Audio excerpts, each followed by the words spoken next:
Ngayong bagong taon, kailangan na ba ng color reset gaya po sa wardrobe o disenyo ng bahay? May payo dyan ng ilang eksperto para makasunod sa uso pero menos gastos. Balitang hatid ni Tina Panganiban Perez. Mocha Mousse ang Pantone Color of the Year para sa 2025. Pwede mo itong gawing motif ng iyong bahay kahit ano pa ang kulay nito ngayon nang hindi gumagastos ng malaki. Get some throw pillows, yung accents mo, keep it simple. Pwede kang mag-accent wall para the next time na magbago yung color of the year, you don't need to do so much. Hindi rin kailangang palitan ng furniture para lang sumunod sa uso.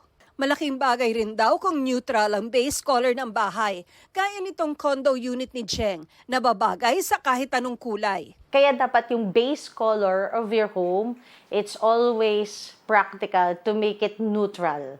Kasi pag neutral, kahit ano pa yung color of the year, it's easy. Hindi rin kailangan ng wardrobe overhaul tuwing magbabago ang color of the year. If wala po kayong masyadong budget pa, you can invest muna po sa mga bags and shoes.